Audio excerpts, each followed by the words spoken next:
Como os adultos deixam de ser crianças. Ótimo. Lucas 18, Mateus 18. Não é? O psicanalista é o cidadão que aprendeu, pelo menos na minha escola, é o que eu coisa mais falo. Aprenda a acolher o sofrimento quem está com conflito sexual, com conflito na família. Aprenda a ouvir essas pessoas. Então, o psicanalista quer aprender a ouvir. Efésios capítulo 4 está dizendo assim, vá e confesse uns aos outros seus pecados, seus erros, seu sofrimento, para que você transforme um homem velho em um homem novo. Então, o mundo está precisando de alguém que ouça o sofrimento. Então, o psicanalista cristão é aquele que vai ouvir sem julgar, sem condenar, e através da técnica, que é o método Onário, de acessar o inconsciente. Por quê? Porque quando Jesus, lá em Lucas 18, Mateus 18, vinde a minhas crianças, nós impeçam, ninguém ia adentrar o reino de Deus, o reino dos céus, se não se colocar como uma criança.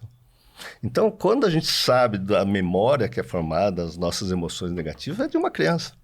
E nós temos que acessar essas emoções negativas infantil, porque você vai ver, né? As brigas nossas pareciam duas crianças. Então, esta criança... O adulto não briga. Não precisa. É muito resolvido. Então, quando Efésios diz lá, e aí no verso 26 de Efésios 4, ele diz assim, que o sol não se põe caíra no coração, uma função terapêutica de um psicanalista cristão treinado no Instituto Onário é ouvir essas pessoas e ajudar ela a acessar a raiva e a frustração de uma criança, e essa criança literalmente crescer. E é muito interessante que o processo terapêutico, através da psicanálise cristã, você vai vendo a criança até... O adulto falando que nem criança. Minha mãe... Não há nada de errado nisso em terapia, tá, gente? É essencial, inclusive. É essencial. Né? E quando essa criança vai falando, a gente vai colhendo. A gente não vai julgar aquilo porque aconteceu no passado. E aí é muito interessante que ao longo do processo terapêutico, você vai vendo que a pessoa vai amadurecendo. E a pessoa amadurecendo, você vai lá para 1 Coríntios capítulo 13. 12 está dizendo, 1 Coríntios 12 está dizendo que todo mundo tem uma essência de Deus, todo mundo tem um dom. Todo mundo tem o dom. Qual é meu? Qual é não sei o quê. E Paulo vai dizer, não adianta expulsar demônios, mover montanha, curar enfermo, ressuscitar pessoas. Não adianta nada disso. Sem amor eu nada seria. No verso 11, Coríntios 12, está dizendo, quando eu era criança, eu agia como criança, pensava como criança, hoje eu sou adulto. Ser adulto Paulo é ter uma consciência, né? uma consciência do mundo e que o problema está em mim, que eu tenho lá que ajudar as pessoas a aprenderem a amar, que é o que ele fala. Ele tinha o dom de amor, né? E no final de tudo, não adianta nenhum dom, todos os dons vão cessar.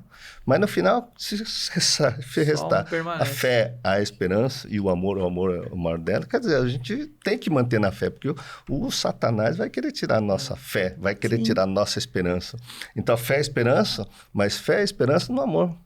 Então, João capítulo 6 está dizendo assim, o verdadeiro amor joga fora todo mundo. Quer dizer, se a pessoa está em pânico, está em medo, está inseguro na casa, e eu estou inseguro, vou culpar ela, peraí, eu preciso olhar para dentro, porque na verdade eu sou uma criança frustrada no passado, hoje não assumo as minhas coisas no adulto. Então, quando eu falei para você qual foi o período que eu cresci, foi que o mundo veio me questionar. Porque quando eu era criança, eu era questionado, viajei que nem criança e não fazia. Então, quando as pessoas que eu vou... Respondi. As pessoas, não, é as pessoas mais queridas. Consegui. Vou dizer uma coisa para você, foram as pessoas mais queridas. Eu amo essas pessoas que me questionaram. Eu não fiquei magoado. Mas o questionamento é ótimo. Então, essas pessoas me ajudaram profundamente. Você não tem noção. Porque é o ferro que afia o ferro. Eu aprendi a sofrer questionamento da minha mãe, do meu irmão. Aí, ao longo do meu processo psicoterapêutico, eu fui dizendo não para cada um, eles foram dizendo não para mim. E eu fui largando tudo e indo até Jesus Cristo. Até foram me questionar a forma de eu agir, que era uma questão muito de religiosidade. E eu falei, gente, mas eu só estou aprendendo a amar. Eu não sou obrigado a brigar com vocês, porque eu não sou nenhum pastor religioso, estou criando nenhuma igreja, porque eles falaram que eu estava criando igreja. Não estou criando igreja. Né? Eu estou querendo construir a minha família e ensinar as pessoas a ouvir as outras pessoas. A igreja principal ali, né? A casa, né? Exatamente. Então, eu vejo que as igrejas estão precisando disso, Douglas. Então, eu falo com muito carinho, eu escrevi essa aula com muito carinho, porque eu vejo, eu tenho que defender as igrejas. Por quê? Quando você fala que plantou a sementinha lá e as pessoas vão crescer e não vai se desviar, eu posso falar.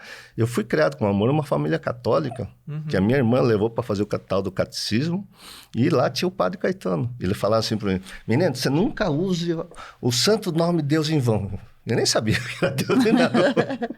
Aí, quando eu cresci e vejo um monte de gente, não, Deus está falando para você, Deus está falando para você, e eu vejo que Deus não falou nada, é o próprio homem que está dizendo, Aí eu falo assim, cara, é verdade. O padre me falou. O padre me falou. Não, é uma pessoa, mas está na Bíblia, né? Não usa o nome de Deus em vão.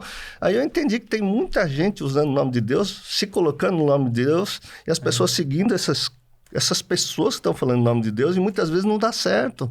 Eu acredito que Jesus veio para me conectar, eu, Pedro Nari, com Deus, através da manifestação do Espírito de Deus. Então, cada um pega a sua cruz, que toda a igreja tem que se ensinar os caminhos do Senhor, com certeza absoluta, mas que toda a igreja, né, seja pastor, seja padre, ensine cada um a ler a Bíblia.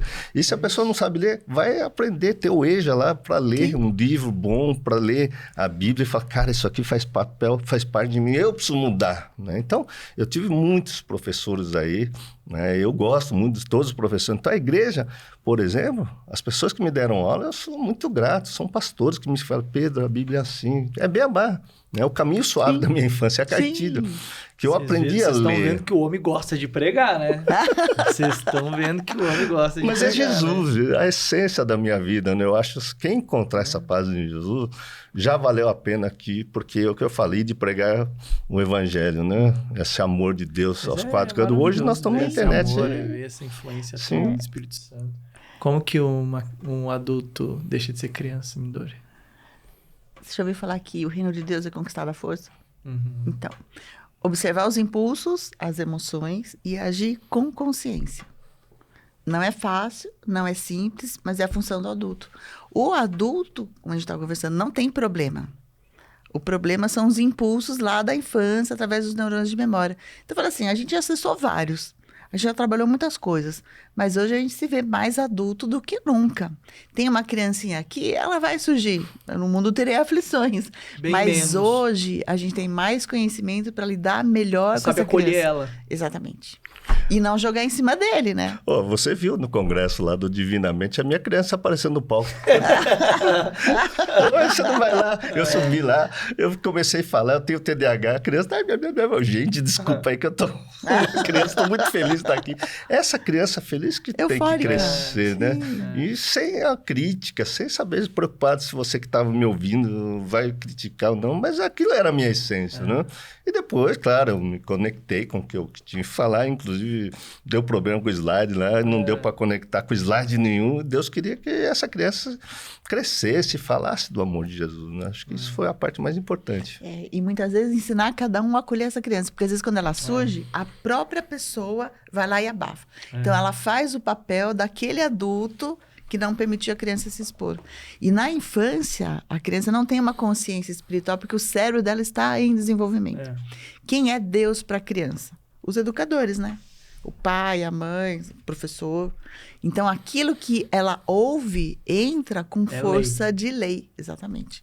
E aí ela vai criar conceitos que viram lei no inconsciente. E aí a gente tem aquele adulto com aquele determinado comportamento e não consegue mudar. Porque virou uma lei lá dentro. Então, acessar essa criança, entender de onde foi que ela concluiu isso, ela, adulta, vai olhar e falar, nossa, nada a ver. Porque hoje ela tem uma consciência espiritual, ela conhece Jesus, conhece o Espírito Santo, ou se não conhece, está em vias de, né? E ela consegue voltar lá, porque Jesus disse, vinde a minhas crianças, a ela é dado o reino dos céus. Essas crianças que Jesus quer.